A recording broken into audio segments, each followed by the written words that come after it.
The Coconut Oil Miracle, 5th edition. Bruce Fife,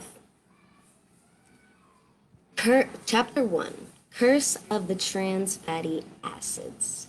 Part of Chapter 1.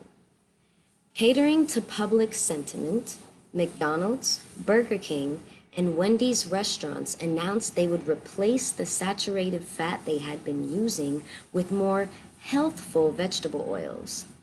The switch to the new vegetable oils actually increased the fat content of the fried foods. Hardly a helpful move.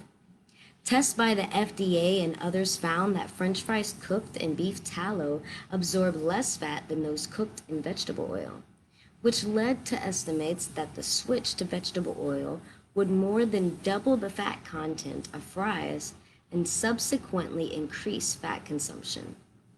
In addition, the fat was hydrogenated. This kind of fat is worse than beef tallow because it contains toxic trans fatty acids. Trans fatty acids have a greater negative effect on blood cholesterol than beef tallow and therefore are considered to carry a greater risk for heart disease. The ASA succeeded in producing a health crisis where none had existed. The general ignorance about nutrition by most people swayed them into siding with the soybean industry, which proves that money and politics can override truth. In reality, there was no public outcry. The change was mainly brought about by an aggressive negative campaign. As a result, most major food companies, sensitive to consumer fear, reformulated hundreds of products, replacing tropical oils with hydrogenated oils. Since 1990, the fast food industry has been cooking French fries in hydrogenated vegetable oils instead of beef tallow and tropical oils. They made the change because of the prevailing opinion that vegetable oils were healthier than other oils. Up until the late 1980s, tropical oils were common ingredients in many of our foods: breads, cookies, crackers, soups, stews, sauces, candy, and frozen and prepared foods of all sorts. Tropical oils were used extensively by the food industry because they gave foods many desirable properties. These plant-derived saturated fats, being highly stable, do not go rancid, as polyunsaturated oils do. When tropical oils were used, foods remained fresh longer and were better for you. As a result of the tropical oils war, coconut and palm oils nearly disappeared from our food supply.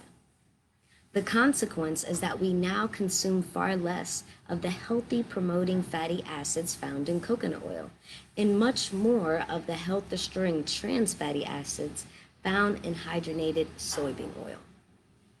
Nearly 80% of all vegetable oil used in the United States today comes from soybeans. 3/4 of that oil is hydrogenated, containing up to 50% trans fatty acids.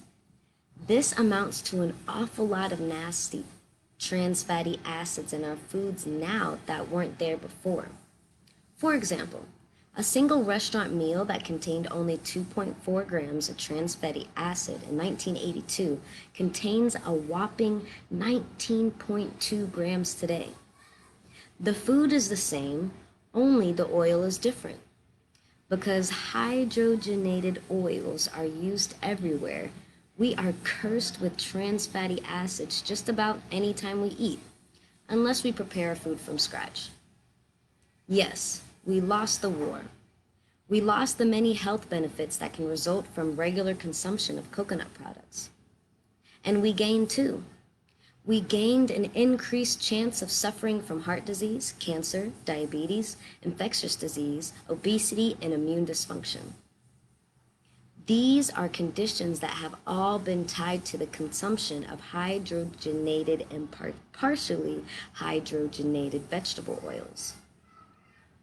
Through the cunning market strategies of the ASA and the misguided efforts of public interest groups, we have replaced a good health promoting fat with a very destructive and harmful one. Even now, the embers of this war still burn. Many ill-informed writers and speakers continue to condemn coconut oil as containing artery-clogging saturated fat. But who are you going to believe? Are you going to believe the soybean industry, which has huge financial interest at stake? Or are you going to believe the research based on Pacific Islanders, who eat a great deal of coconut oil and have far better health than the rest of us? And residents of Sri Lanka, who eat lots of coconut oil but have one of the lowest rates of heart disease in the world? Personally, I believe those people who eat coconut oil and don't have heart disease. In Western countries, we eat very little coconut oil but consume a significant amount of hydrogenated vegetable oils. The result? Heart disease is on a rampage. It is our #1 killer.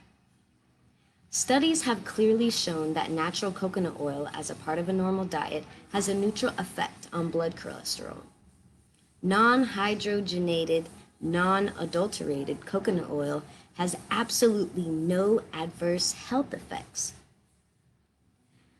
Epidemiological studies show conclusively that populations that consume large amounts of coconut oil experience almost no heart disease, as compared to other populations whose diets contain only a small amount of coconut oil. There are actually studies of olive oil and the regular oils that we think are safe as well, having adverse effects. If coconut oil did have any adverse effects associated with it, we would see it reflected in the morbidity and mortality rate, or mortality in populations that are high consumers of coconut oil. Yet they are among the healthiest people in the world. Simple logic clearly refutes the ASA smear campaign. As you will discover in the following chapters, coconut oil offers so many health benefits that is correctly labeled the healthiest oil on earth. And that is chapter 1. Stay tuned for chapter 2, Coconut Oil Miracle. Change your oils and change your life.